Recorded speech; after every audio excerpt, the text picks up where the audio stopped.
For those of you that don't know who I am, I'm Councillor Mike Quigley, and I'm the chair of the Adult Social Care and Public Health Committee.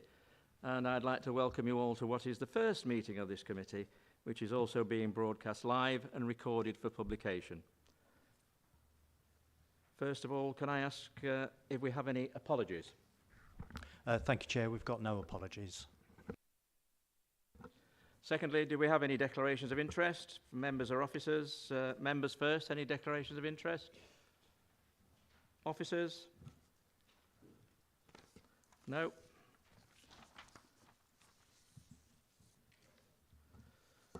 Membership and terms of reference. I formally move the report on page 4. Do I have a seconder? Somebody second it. Councillor Adair. All in favour? Any abstentions or against? No. Unanimous then. Work programme, presentation and discussion item. Before opening the floor to discussion, I've asked the leadership team from Adult Social Care to go through the department and explain to us, those of us who have not been involved in adult social care and are new to the work of adult social care and public health, to give us a short presentation. Shouldn't be too long, but just to fill in the gap so that we know what the work of the adult social care team is. So I think Melanie's joining us remotely.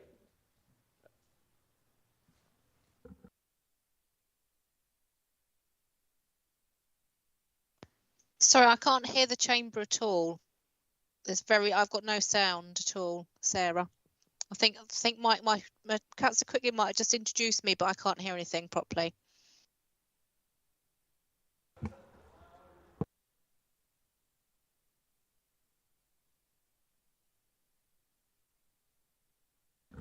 Is that any better? Melanie, can you hear me now? Marginally. What I suggest we do, Councillor Quigley, if it's okay with you, if I ask my colleagues Jonathan Gribbin and Sue Batty just to do the presentation, because I just think the quality today is really poor, so I don't feel I can interact properly. Fine. Okay. Who's going to lead then? Sue or Jonathan Jonathan? Gribbin. Yeah. If you're happy, I'll kick off and then hand over to Sue part way. So we've got in total a dozen or so slides, which, as you said, will provide an introduction to councillors about the work of the department in its entirety. If we move on to the next slide, please.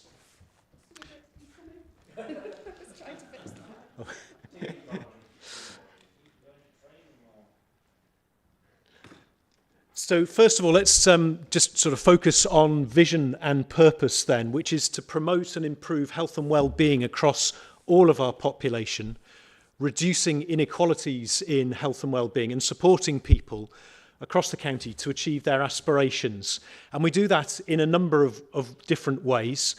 Some of these you'll be very familiar with and relate to our statutory duties around providing care and support. We do it through working with our communities and also with other partner organisations. Crucially, and I'll return to this, we also do it by creating environments which produce good health and well-being, and also by commissioning services jointly, very often with partners, to support people in Nottinghamshire who are wanting to improve their health and well-being and maximise their own opportunities for independence. Of course, these are underpinned very much by the Care Act for some of these adult social care responsibilities, and in public health by the Health and Social Care Act 2012. Next slide, please. I'm going to cover a couple of slides really quickly, which summarise for you what health and well-being is and what creates good health and well-being across a population. And if there were just 2 or 3 things I wished you to go away with in regard to public health, one of them would be summarised on the right-hand side. It's a diagram rather small for you, but the writing at the top says that as little as 10% of a population's health and well-being relates to their access to health care. So that's sometimes a bit counterintuitive. Nevertheless, the evidence tells us that health and well-being of a population is first of all shaped by the environments in which we live. And we talk very much now about having in place the right building blocks for good health and well-being. And those building blocks consist of things like having good work, secure income.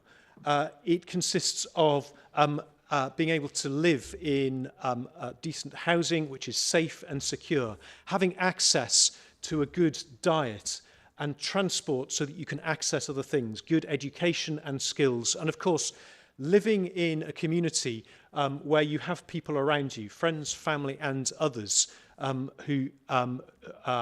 with whom you have good relationships.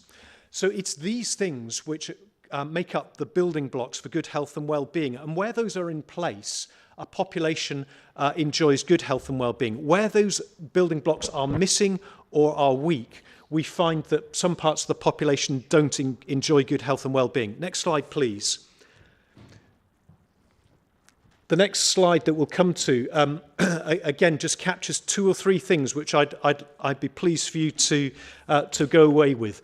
So in addition to that first point in the top right-hand corner, that health and well-being is strongly shaped by the environments in which we grow, live and work, the other thing which you'll be familiar with is that it changes and in fact gets worse across the social gradient. So as we move from most advantaged communities to least advantaged communities, you'll be familiar with the fact that health and well-being declines over that social gradient.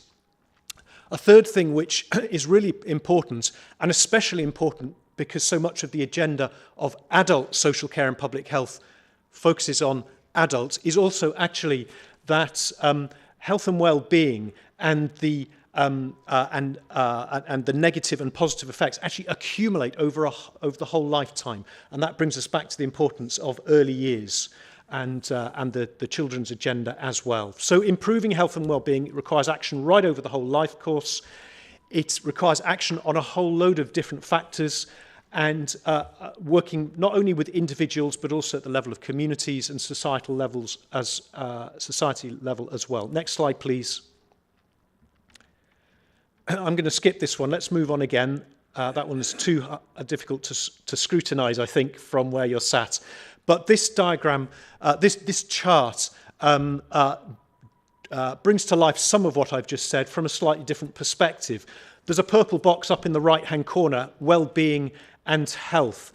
There's a blue box which medics and clinicians would most readily identify with.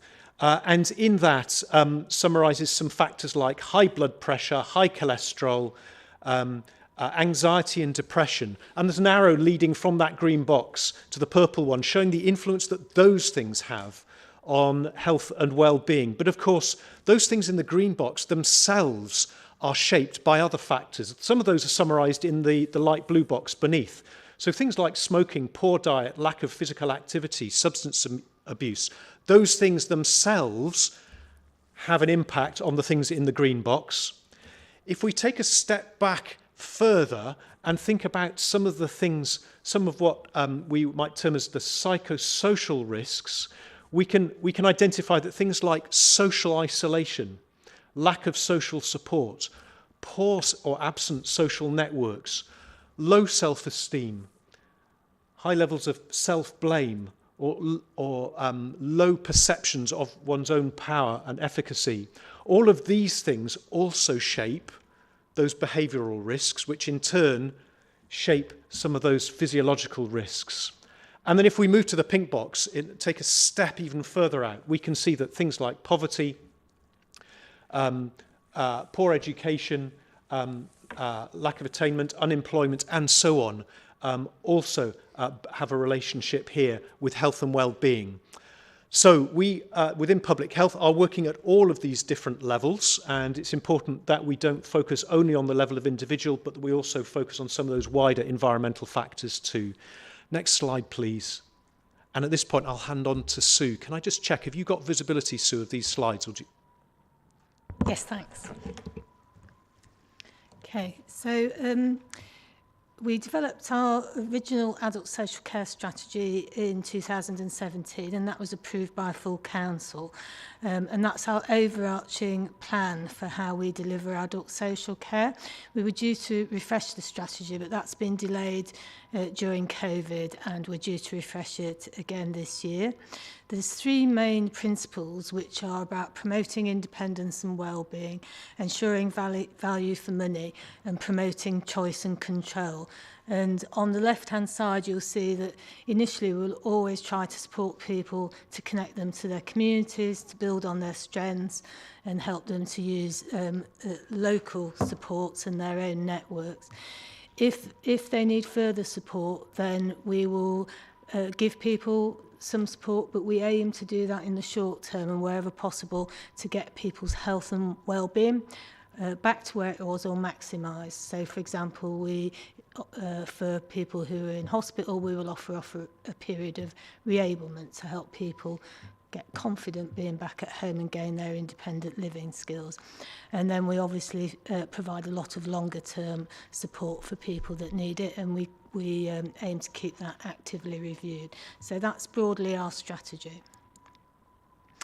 I'm not going to go through everything listed on this slide, but you'll see that on the left we've got a number of pieces of work that are going to drive our priorities and the work of the department over the coming years. Some of those are our partnerships, such as the ICS and the Joint Health and Wellbeing Strategy.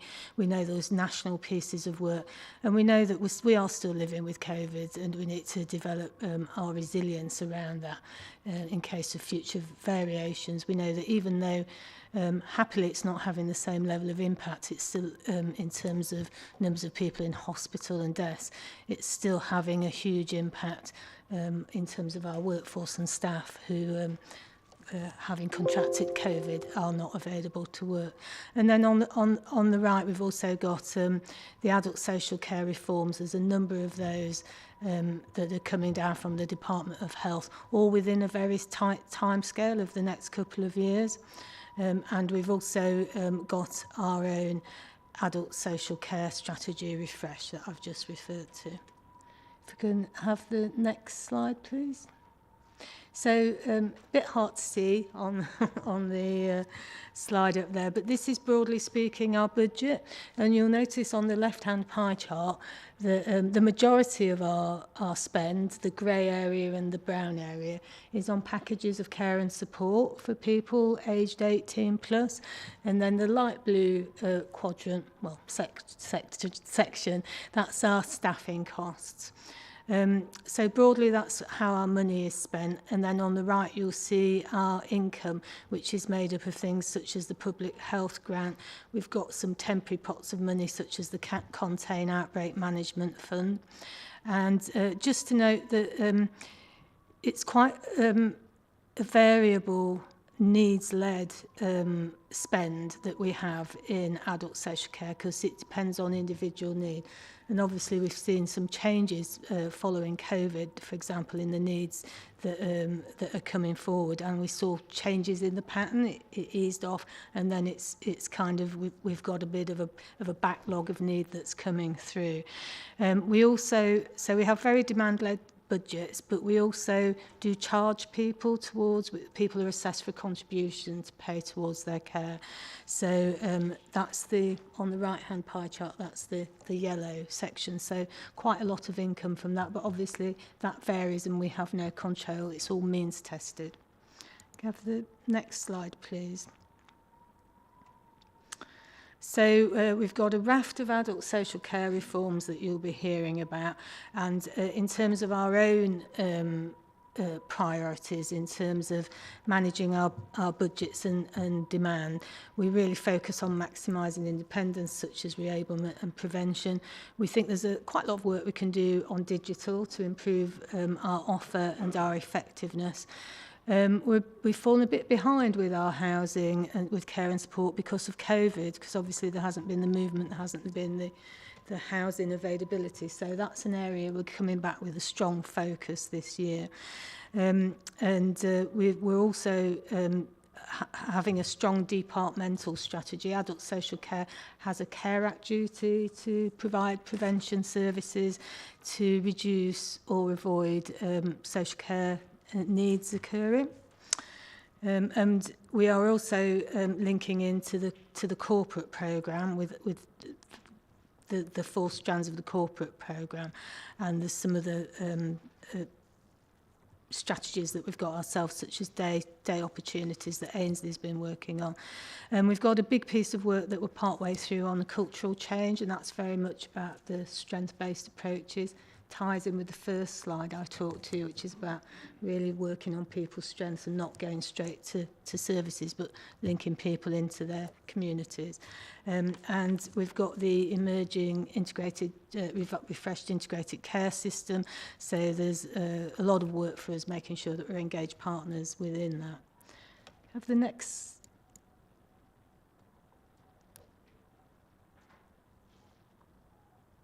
Next slide, please. Oh yeah, we've got so we've got the joint health and wellbeing strategy, implementation plan for that, and a number of other pieces of work are listed there that I won't read through because I think I've already referred to those. And then, if you can have the next slide, slide 12, please.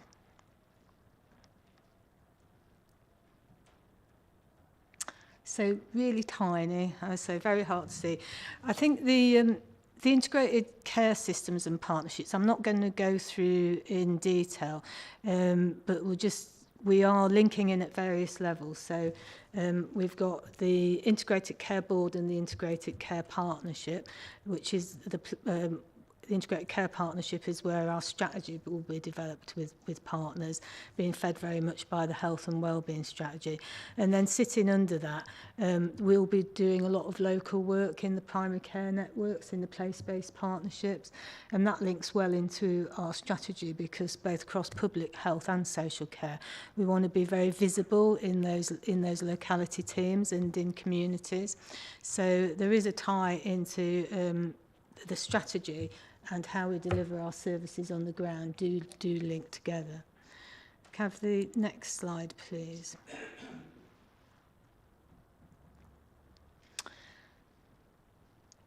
So these are some of the main areas of the social care reforms that we will that are coming from the Department of Health. We've got a huge change to the way that our charges operate with the cap lifting. That's the amount of money people can have before they are charged for services.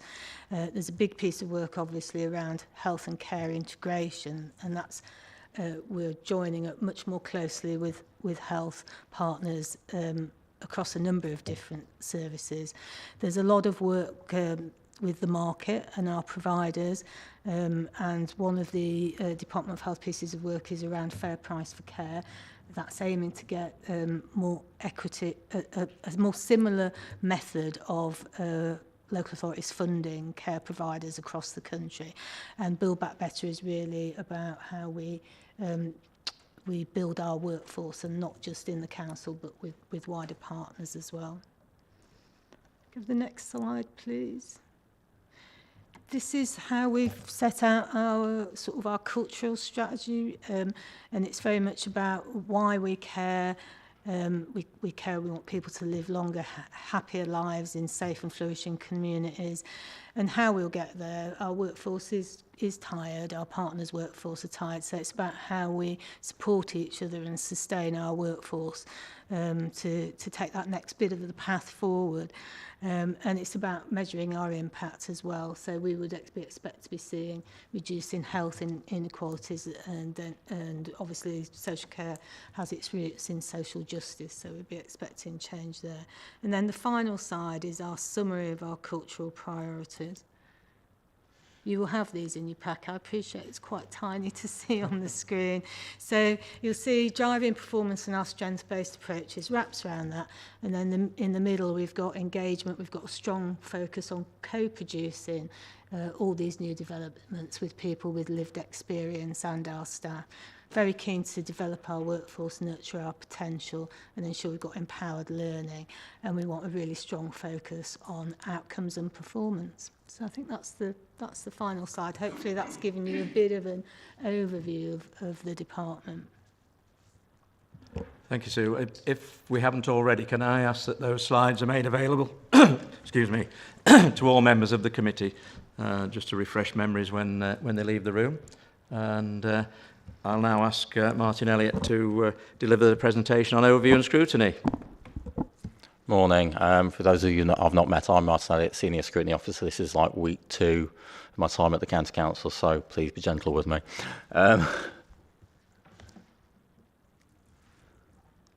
Brilliant. So just a quick reminder of the actual structure of scrutiny that we've got here, and that diagram shows the relationship between the overview committee and the 3 select committees, of which this is one of them.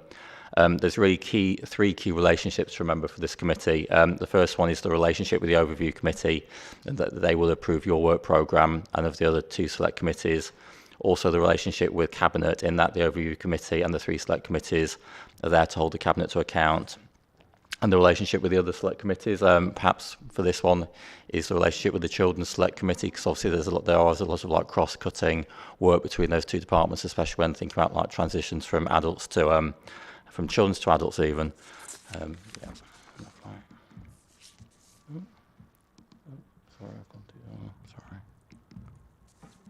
Sorry. Getting too excited with the clicker. So obviously the role that you'll undertake is actually fundamental to the good governance of the council in this committee, because under executive decision making that's now in place, scrutiny is an essential part of that, and you can't have executive decision making without a scrutiny function being in place. As scrutiny members, you're not decision makers, but you do play an essential part of the decision making process, in that you're there to act as a critical friend, and that's something that you'll hear a lot and read a lot in sort of the various publications that you've got. And it sounds a little bit of a cliche, but that's really what scrutiny is. It's there to look at things, take a stand back and look objectively at what's going on, and to hold the administration to account. The role of scrutiny really should be non-political, and all scrutiny members are there to represent all residents of Nottinghamshire. It can be tempting to get into the stuff about in your own like local area, but you've really got to start thinking county-wide and what's affecting everyone. And it's to make sure that those residents get the best possible services being delivered by the council. So scrutiny activity can be really varied. It can include reviewing services to see if they're functioning as well as they can, or it might be around championing issues that residents have raised and that are particularly concerned within the remit of this committee or the other committees. But perhaps this is what people perhaps don't see quite so much. There's a real opportunity for scrutiny to get involved in the decision making around policy development and developing strategies, and really, in my experience, this is where scrutiny can make the most impact, getting in there before there's decisions being taken, inputting to what the policies actually look like, and then seeing those policies being put into place. And that's where scrutiny can make a real impact. And from your point of view as members, it's probably the most satisfying type of work, rather than looking at where things could be improved or where things may have gone wrong. However, to do all that, you've got to have an effective work programme that is focused on your priorities and the council's priorities.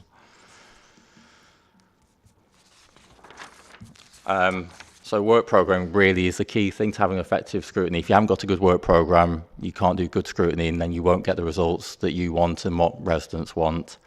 So you've all got the council's workbook, and in that it does describe how a work programme is developed and how it's monitored. So if you've not had a chance to look at that, it's a really good thing to have a look at. So what we will be doing today, and what all the other committees are doing, is getting into a process of developing their own work programme. And then what will happen then, when you've like flagged up some like big issues, we'll then kind of like work out what happens next. So like refining and tweaking and thinking what needs looking at sooner, what can be looked at later, what needs looking at more regularly, and what can be looked at less often. And the work programme is like an ongoing thing. Don't expect to look at something just once and then never to look at it again.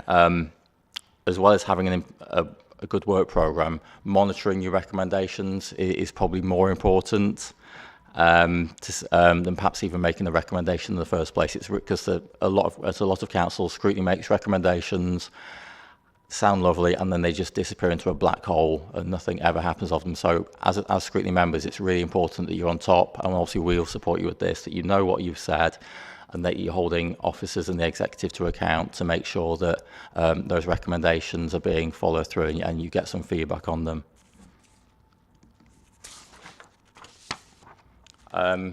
So as we said, developing the work programme is really key. But I think the most important message really is, when considering a work programme, there's probably 3 key things to always have in mind. So when thinking about a topic, always think, is it a topic where scrutiny can make an impact, or where scrutiny can make a difference? Secondly, is the issue a council priority as detailed in the council plan? And thirdly, is it a topic that is interest to or makes an impact on residents across the county? And if the topic doesn't meet all of these criteria, you really shouldn't be looking at it, because you're not using your time most wisely, because obviously time is limited, our time is limited, your time is limited. So where you actually do your work really has to be focused, where it can make the most impact. Once you've decided what you want to look at, there's various ways of carrying out scrutiny. So you might decide you want to report to committee, or you might do like a short, sharp, like spotlight review that might be a couple of meetings with officers where you receive information, then consider some recommendations, or it might be a much longer piece of task and finish work. And those task and finish projects can last a long time. At my previous authority at Rotherham, we did a task and finish group on commission services to support survivors of CSE, child sexual exploitation, and that took over a year to complete. So they can take a long time, but it was a really good piece of work, and it was worth spending the time to do it properly. You can look at very specific things in scrutiny, but you're generally better looking at things that like broader, overarching, because you will make more impact if you look at those type of things. You might also want to avoid things that have just come into place, like a strategy that's only just been enacted, because you can't really see how it's working. So it's sometimes best to leave it a year or 18 months before you start looking at something like that. And then the big thing I've kind of touched on is capacity. Obviously, you only have certain capacity and we only have certain capacity to deliver scrutiny. So it's really important that we work together with yourselves and the chairs and vice chairs and overview to work out how to utilise our resources in the best possible way.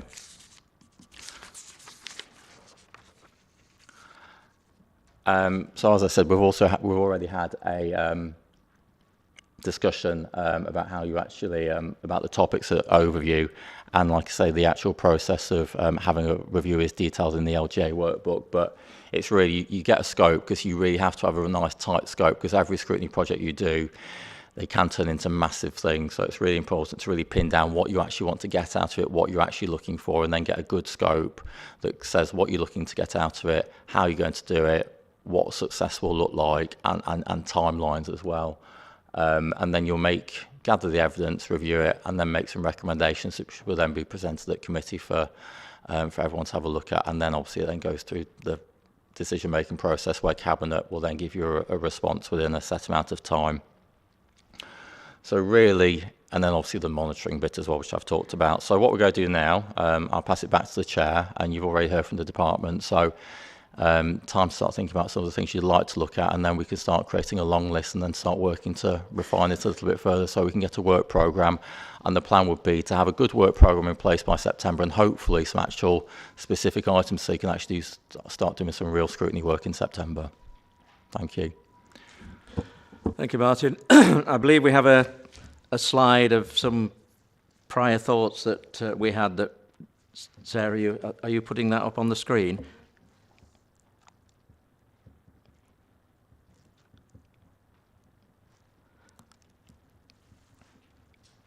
If we can see it. Again, we'll circulate this to all members, please, if we can. There are other issues. I did, at the start of the process, actually write to all members and ask them for topics. So I've got a list of things, some of which are mine and some of which have come from other members, that we can add to the list and decide how we're going to tackle them.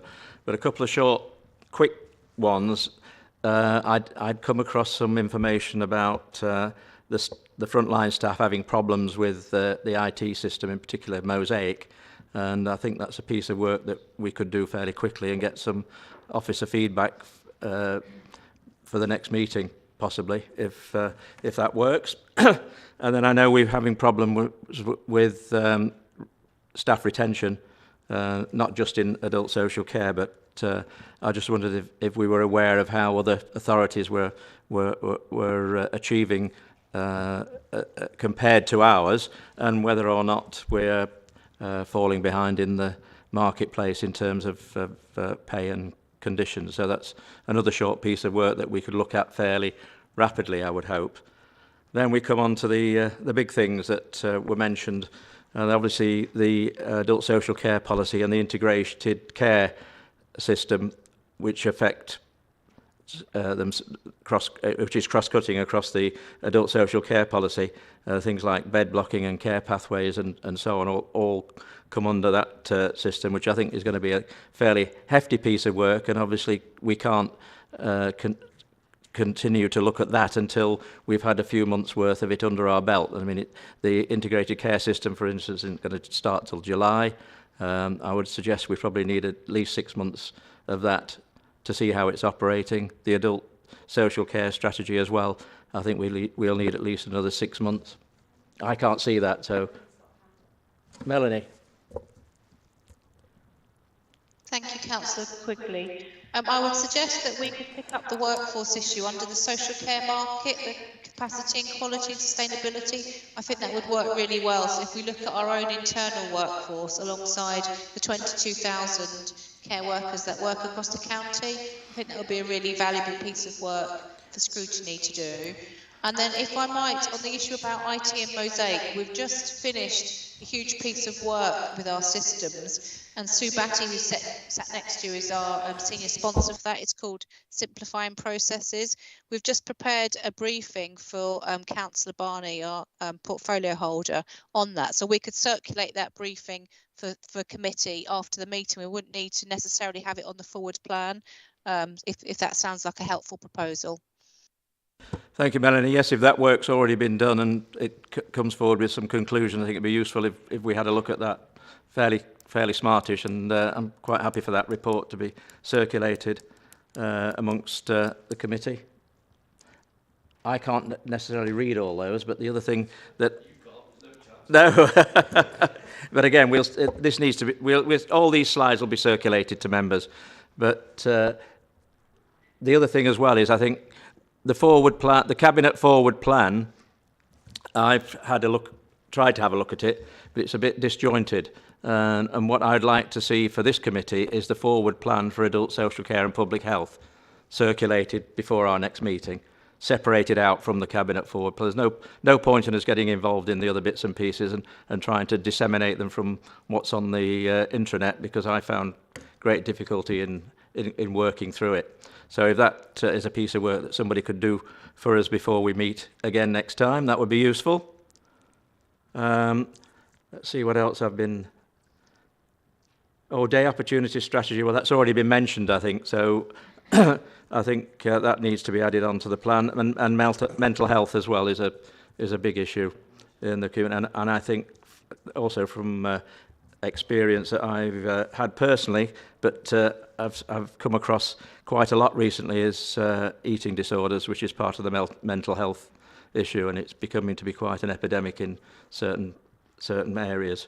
And the last thing that I've had through my list is misuse of blue badges, but whether that falls under this committee's remit or not, I think that's more an audit and risk issue than it is a adult social care, because the blue badges don't just go to adults, they go to children as well, so it's a cross-cutting issue. But that was an issue that was mentioned.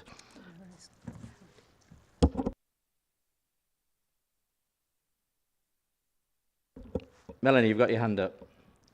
Yeah, thank you, Councillor Quigley. Just to come back on those points, so I'd agree on blue badges. That's currently led by the Customer Services Centre, and if there's a misuse issue, that would be an internal fraud investigation. So what we can do as officers is make sure that that's on the internal audit plan. So we can take that as well. It doesn't need to be a select committee agenda item would be my recommendation.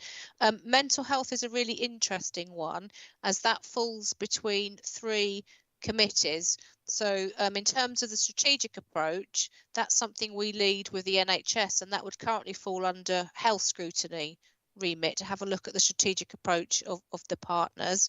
Equally, it's one of the priorities in the Health and Wellbeing Board, and is something that Councillor Doddy has been leading on as Health and Wellbeing Board Chair.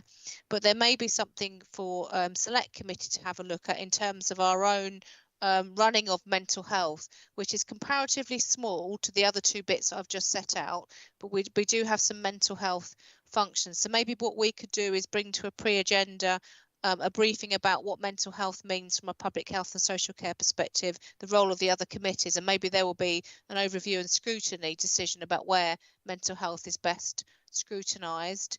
And then I'm sorry, I've forgotten the last one that you said, but yeah, if you don't remind, if you can remind me, what was the third? You had 3, didn't you, on your list?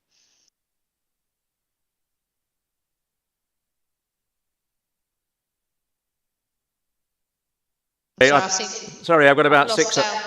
I've got about 6 on my list. Was it day opportunities strategy?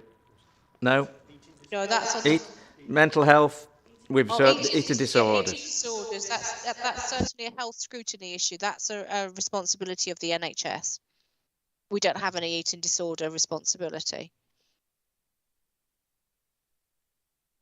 I think we've covered them all, haven't we? Adult social care and ICS are things that we're going to be looking at a future date, because we've got to get them all into being and being used before we can judge what's happening. It's pointless trying to review something that hasn't even started yet. Might have been useful if we'd had input at the start of it all, but that's another story. Councillor Carr. Thank you, Chair. And in the spirit of goodwill, I thought I'd put my hand up because we've gone nearly 40 minutes and nobody over here has actually spoke yet. So I thought I'd get it rolling. Yes, I think really important and a big issue that needs looking at straight away is the potential staffing crisis in the care sector. Because there is one, not just for adults, but for children as well. I was talking to a manager of a care home, not in my division, because all the ones that were in my division have all closed, and also a nursery. And they've got to the stage now where they can't recruit. And because they can't recruit, it means that limits the number of people and the number of children and adults that they can actually take in to look after. This particular care home that I spoke to, which I'll not reveal because it's not fair, I've not told them that I'm going to reveal that, have got to the stage where what they're bringing in only just covers their staffing costs and their rates and rent and all things like that. So that is potential.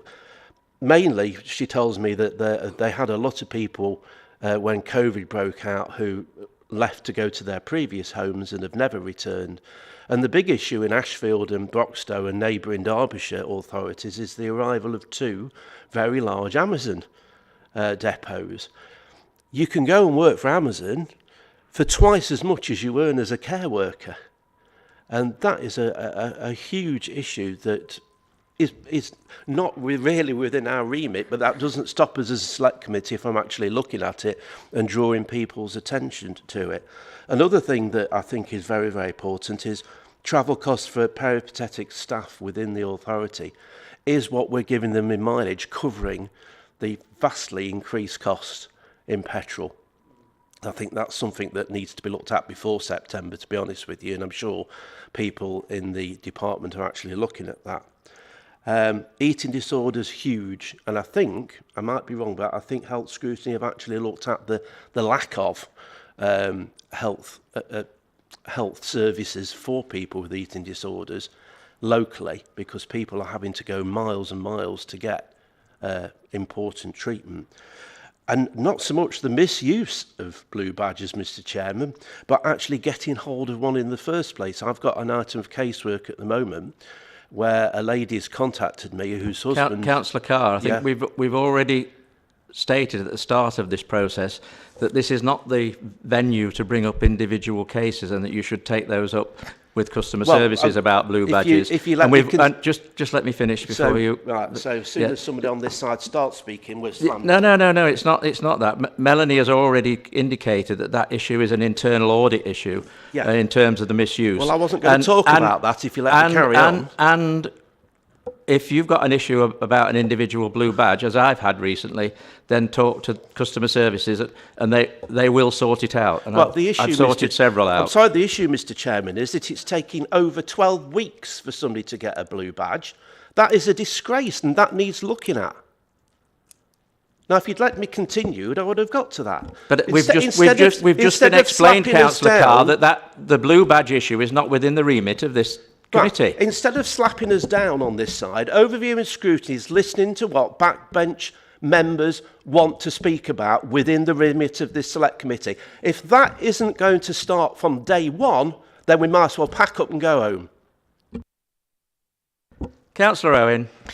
Yeah, thank you, Chairman. I'm not convinced that a general review of workforce difficulties in recruitment is necessarily an appropriate thing for this committee to be looking at, because from what's been said already this morning, it would be looking at things that are outside the control of the local authority.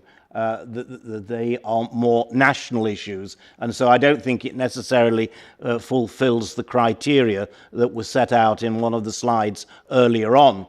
But one thing that was mentioned at the Overview and Scrutiny Committee, as you will recall, Chairman, that we perhaps ought to be looking into, in fact, I'm certain we should be looking into it, is the transition process between children's social care and adult social care. It's been a problem for a long, long time that children often fall between two stools at the point of transition.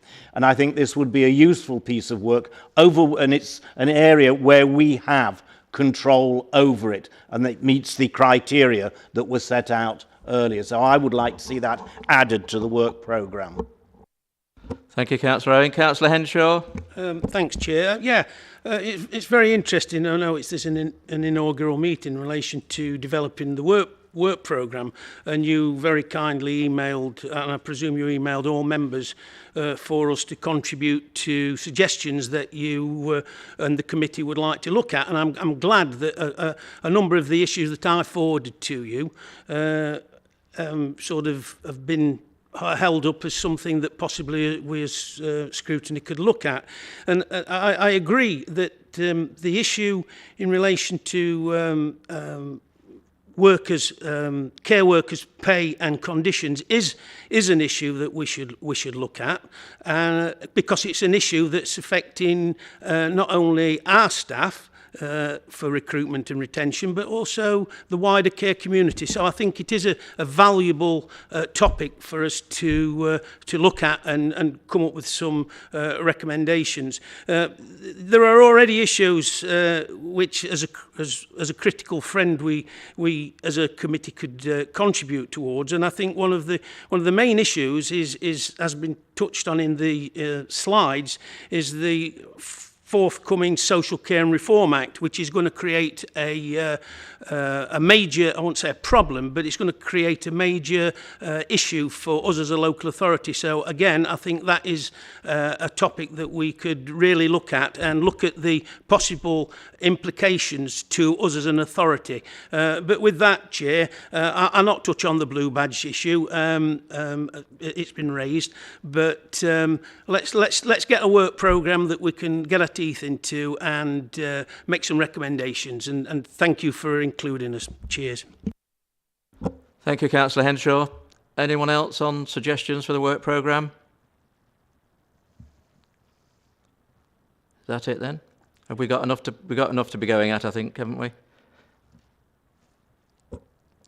we may, I mean, I know the next meeting isn't scheduled until September, but if there is an issue on here that we can take up before then, I'm sure we can always slot in an extra meeting or set up a small working group to look into some urgent matters if we need to. Unless there is anything else, then I formally close the meeting and thank you for your attendance.